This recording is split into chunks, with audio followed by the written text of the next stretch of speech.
Hey, it's been a while since we've talked face to face.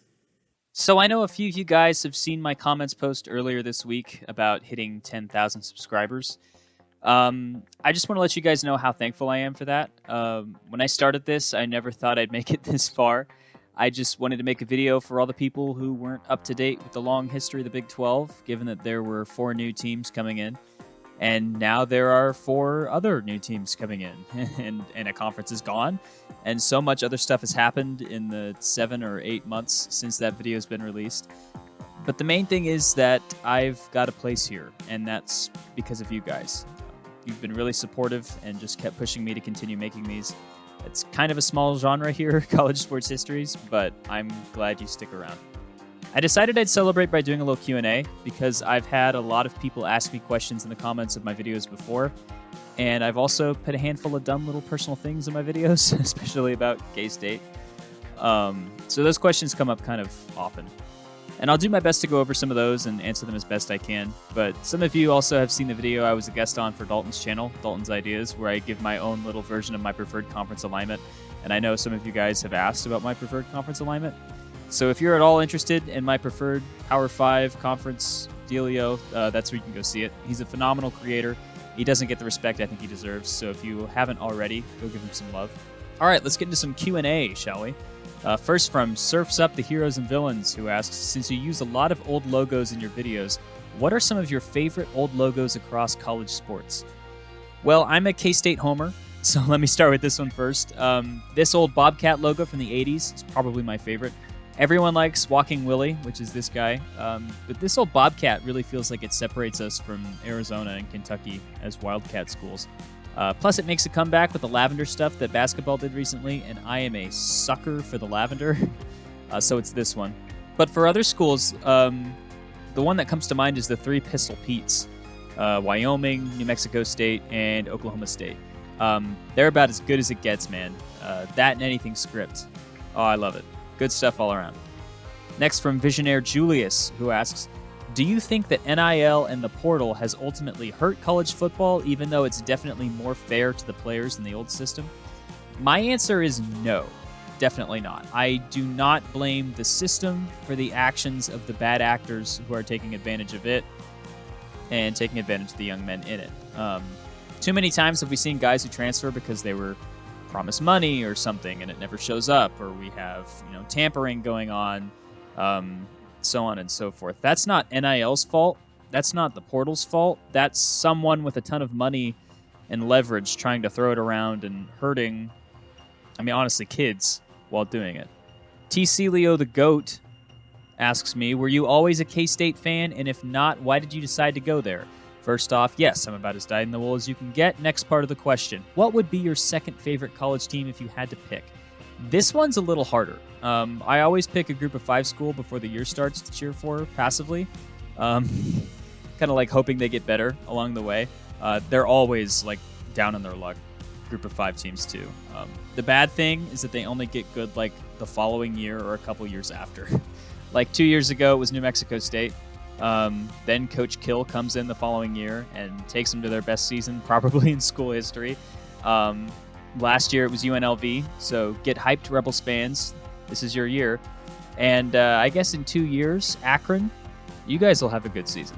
But if I had to choose a team to cheer for every year, other than K-State, it's definitely either Emporia State or Washburn, since I have family from both branches there.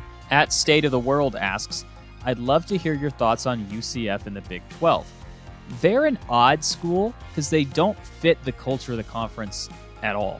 Like the Big 12 is largely, land grant or state schools in Middle America.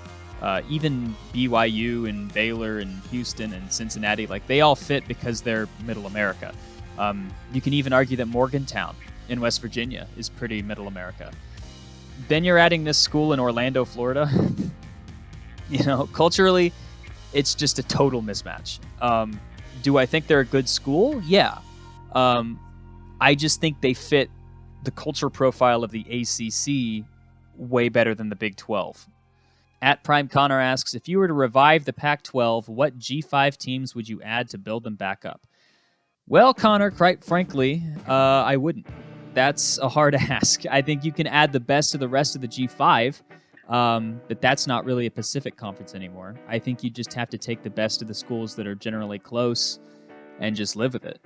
Obviously you have Oregon State and Washington State. There's 2.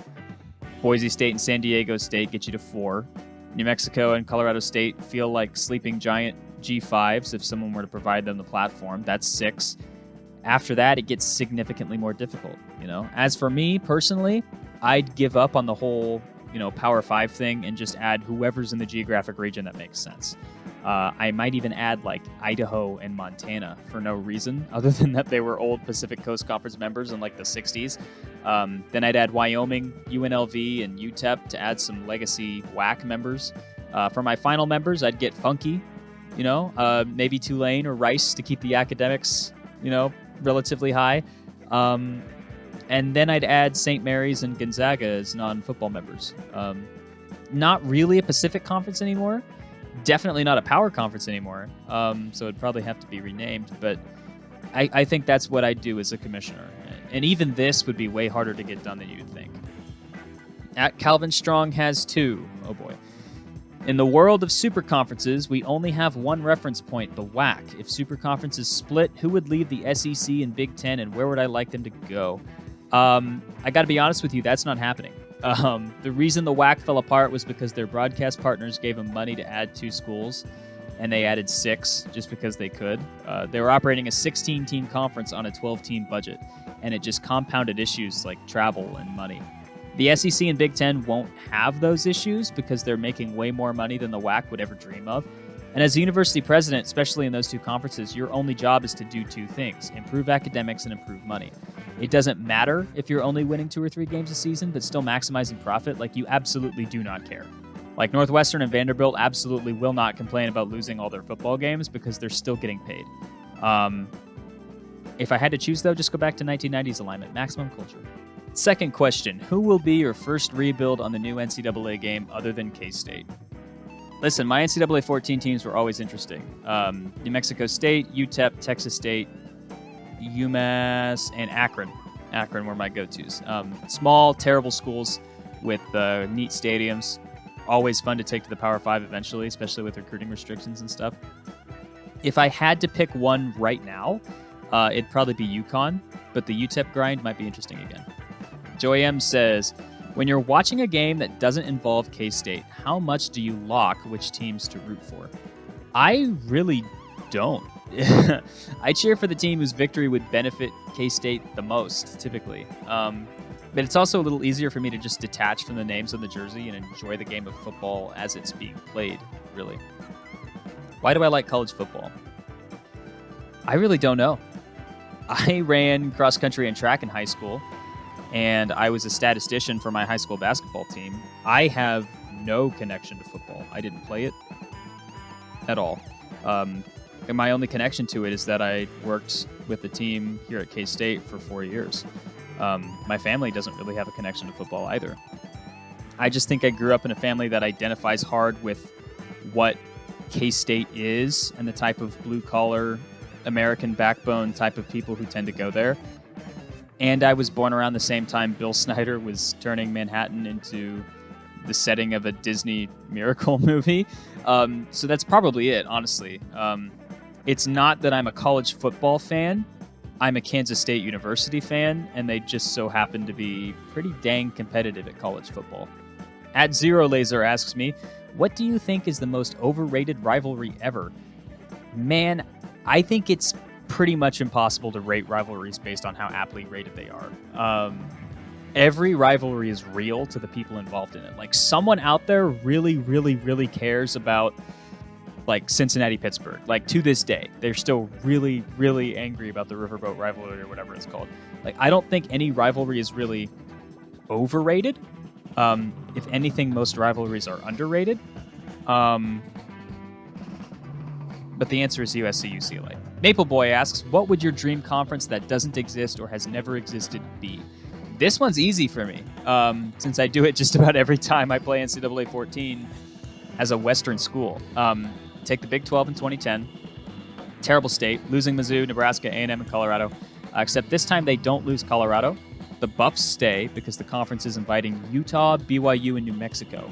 either New Mexico or Colorado State, whichever one works the best.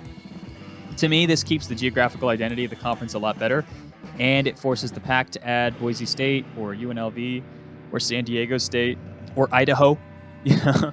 I like this version of the Big 12. At Luke Dettering asks, I'm not answering that. At Captain Spartan asks me, they say that NC State and North Carolina are tied at the hip in the North Carolina laws, but if they're not, would you rather see the Big 12 add NC State or Georgia Tech? This assuming Florida State and Miami go to the Big 10. SEC adds Virginia, North Carolina, blah, blah, blah, blah, blah, blah, blah. The other 3 Big 12 additions would be Louisville, Pittsburgh, and Virginia Tech. I'm going to be so real with you. If the SEC or Big 10 start taking schools from the ACC, I don't think there's such a thing as conferences from the lower levels anymore. I mean, at least not in the same way. I think once the top group leaves the NCAA, we'll see more realignment via consolidation. And by that, I mean like the Big 12 and the ACC, maybe even the American and the Mountain West, like they merge to create a new division, essentially, in the NCAA. And then conferences get entirely redone based off of that. I mean, we essentially have 2 conferences in the Big 12 right now. Look at this roster of teams and tell me that's just one conference. There are 2 Big 8s here. I don't think laws tying schools together should be examined all too closely either. If KU got a Big 10 call and K-State didn't, the state government in Kansas would have let KU go, and they would have found some way to funnel money back to K-State to keep it afloat. They would not force KU to stay in the Big 12. I think that if that comes to pass and nothing drastic happens, NC State would be the best culture fit for the Big 12, considering they're very similar to K-State and Iowa State and Oklahoma State. If the Big 12 absolutely had to take only one school from the ACC, though, it'd be Pitt. Even if there were better options available, the backyard brawl needs to be in conference, and the Big 12, while it doesn't have the biggest rivalries in the country, it has rivalries that are very vibrant within the fan base. I don't think people outside of Utah really know how big the Holy War is between those 2 fan bases, in that state. Unless you've ever been in a Kansas workplace the Monday after the Sunflower Showdown, you don't know pettiness and passive aggressiveness and potentially backhanded elitism and just straight up not on the same level of reality as other people in the state. These rivalries mean something to the people involved in them, even if the casual fan in Georgia doesn't have a finger on the pulse. The Big 12 isn't for casual fans, though. It's very much for the people who care a lot about their schools.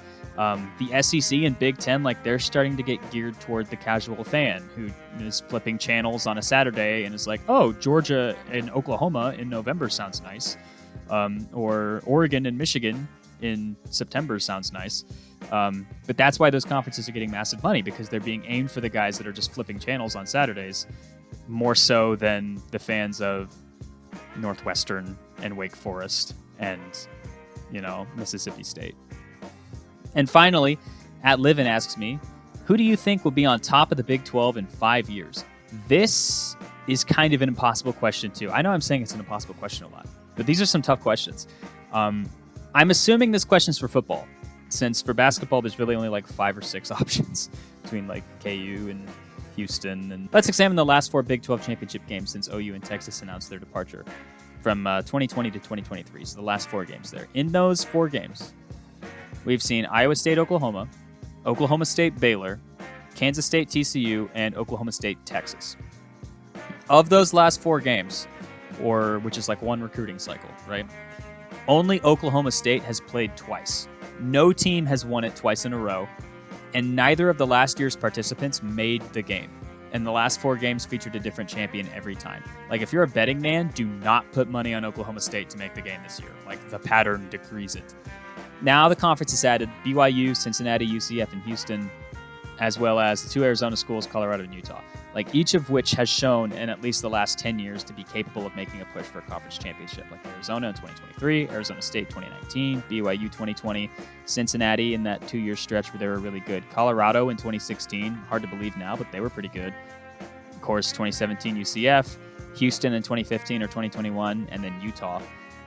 I don't think any school is going to quote unquote like be on top, because there's likely not going to be a team that comes in and wins 2 or 3 championships in a row. Like one year it'll be Utah, then maybe K-State and Texas Tech, and then KU. Maybe you can toss in a good year from BYU or Arizona or Cincy or UCF. Heck, even West Virginia was in the race up until the end last year. Like, it'll be terrible for getting a team into the playoff, because I'm not sure how many years the conference will have an undefeated conference champion, but it'll be fun. I mean, my assumption is that most years the Big 12 champ will be like 10-2 or even like 9-3. Like, it'll be fun and anxiety-inducing for pretty much every team, but still fun. Anyway, guys, again, thank you for really just kind of being here for this channel over the last 8 months, really. I never thought I'd make it to this spot. 10,000 subscribers is a lot of people. I'm getting dangerously close to being able to fill Bramlage Coliseum with my subscribers, which is insane. It's a crazy thought. But again, like, I have to give God all the glory and give you guys all the thanks, because that really is, I couldn't do it on my own. My family and my friends here on YouTube have been really, really great at supporting me and sort of mentoring me in that fact. And I've done some collabs with a few of them.